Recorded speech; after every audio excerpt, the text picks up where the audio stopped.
అందరికీ జైసేవ. ఈరోజు మేము రాజగోడ సేవ సమితి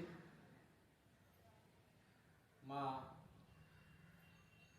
సంఘం తరఫున ఈరోజు మేము మీడియా మిత్రులకి సమావేశం ఏర్పాటు చేయడం జరిగింది. ముఖ్యంగా విషయం ఏంటిదంటే ఆసిఫాబాద్ కుమ్రంభీం జిల్లా ఆసిఫాబాద్ శాసన సభ్యురాలు కోవలక్ష్మిపై అక్కడ కాంగ్రెస్ పార్టీ ఇన్ఛార్జ్ ఎవరైతే ఉన్నారో వారు కోవలక్ష్మి ఎమ్మెల్యేపై తీవ్రంగా వ్యక్తిగతంగా విమర్శలు చేశారు. దీనిని మేము ఖండిస్తున్నాం. ఇక్కడ ముట్నూరులో మీడియా సమావేశం ఏర్పాటు చేశాం. ఎందుకంటే వారు అనేక విషయాలు మాట్లాడారు. వ్యక్తిగతంగా అంటే కోవలక్ష్మి గురించి కొన్ని అనవసర విషయాలు, అసలు లేనిపోని విషయాలు, చిన్నపిల్లలు మాట్లాడుకునేటటువంటి విషయాలు కూడా వారు మాట్లాడడం జరిగింది. ఇది సరైన పద్ధతి కాదు. అంటే వారి మాటల్లో వారు ఏం మాట్లాడారో వారి మాటలు వింటే వారికి తెలివి ఉండి మాట్లాడుతుర్రా, తెలివి లేక మాట్లాడుతుర్రా అనేది మాకు అర్థమవుతుంది. కోవలక్ష్మి గారి యొక్క తండ్రి అంటే స్వతంత్రం వచ్చిన తర్వాత మొట్టమొదటి గిరిజన శాఖ మంత్రి, ఎమ్మెల్యే, వారి కుటుంబ వారసురాలు కోవలక్ష్మి గారు.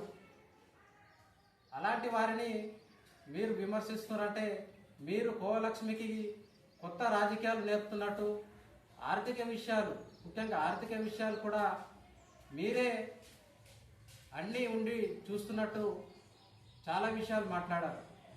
అంటే వాళ్ళ ఇంటి పరిస్థితి, అన్ని విషయాలు కూడా మీరే చూస్తున్నట్టు మాట్లాడుతున్నారంటే మీరేదో మాకు కొత్త పాఠం చెప్తున్నట్టు, మీరేదో మాకు బోధనలు చేస్తున్నట్టు, ఏదో మాకు అంటే నీతి వాక్యాలు చెప్తున్నట్టు మీరు మాట్లాడుతున్నారు. ఇది సరైన పద్ధతి కాదు. స్వతంత్రం వచ్చిన తర్వాత మొట్టమొదటి తొలి గిరిజన సంక్షేమ శాఖ మంత్రి, అట్లాగే మొట్టమొదటి పట్టభద్రుడు, అట్లాగే ఎల్ఎల్బి చేశారు. 1950-54 కాలంలో విద్యావంతుడు, మేధావి, ఆయన వారసుల రాయినటువంటి ఎమ్మెల్యే కోవలక్ష్మిపై మీరు అనుచిత వ్యాఖ్యలు, అంటే సందర్భం లేనటువంటి వ్యాఖ్యలు మీరు మాట్లాడారు.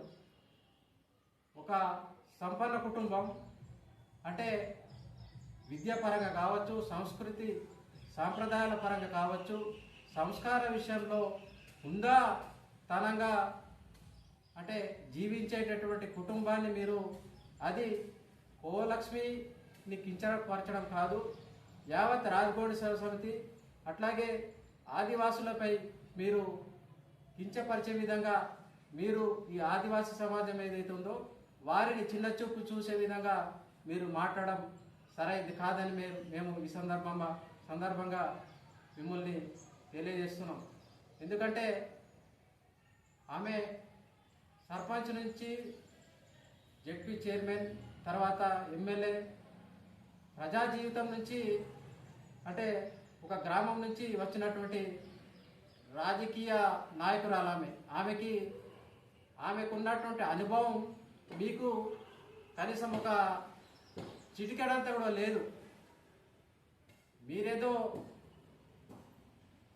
దొడ్డిదారిన ఉద్యోగాలు సంపాదించి వచ్చి ఇక్కడ కుమ్రంభీం గడ్డ అంటే జల్ జంగల్ కోసం పోరాటం చేసినటువంటి కుమ్రంభీం గడ్డలో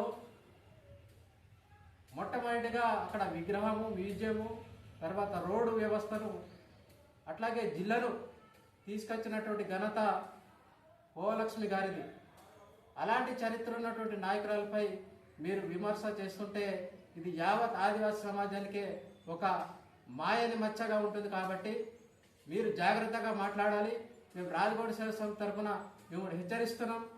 కోవలక్ష్మినే కాదు, ఆదివాసీ లీడర్ల పైన ఎవరైనా ఇలాంటి కించపరిచే విషయాలు మాట్లాడితే మాత్రం మిమ్మల్ని ఇక్కడ ఖానాపూర్లో ఎట్లయితే 10 సంవత్సరాలు మీరే ఉన్నారు కదా, ఇక్కడ రోడ్లు లేవు, బ్రిడ్జీలు లేవు, తాగడానికి నీళ్లు లేవు, అలాంటిది ఇక్కడ రాజకీయ సమాధి ఇక్కడ అయిపోయింది ఖానాపూర్లో. తర్వాత అక్కడ ఆసిఫాబాద్లో అడుగుపెట్టిర్రు, అక్కడ కూడా మిమ్మల్ని ఓడగొట్టిండ్రు, మీ సమాధి అయిపోయింది. తర్వాత అది ఒక మహిళ ఉండి, ఒక ఆదివాసీ మహిళ ఉండి ఆమె డేర్ అండ్ డాష్గా పనిచేస్తుంటే, రాత్రి ప్రజలు పనిచేస్తుంటే ఆమెపై ఆమె అభివృద్ధిని చూసి ఓర్వలేక మీకు నిద్ర పట్టలేక ఆమె అభివృద్ధిని, ఆమె స్థాయిని మీరు తగ్గించాలని చూస్తున్నారు. ఇది సరైనది కాదు. ఇది లక్ష్మికే కాదు, యావత్ ఆదివాసీ సమాజానికే ఒక మాయని మచ్చ లాంటివి ఉంటుంది. కాబట్టి ఇకపై మీరు ఆదివాసీ రాజకీయ నాయకులపై మాట్లాడితే మాత్రం రాజగోడ సమితి ఊరుకోదు, అట్లాగే హెచ్చరిస్తుంది. మీరు ఇక్కడి నుంచి ఎట్లయితే ఖానాపూర్ నుంచి ఎట్లయితే ఇక్కడ మీ రాజకీయ జీవితం సమాధి అయిందో అక్కడ కూడా సమాధి అయింది.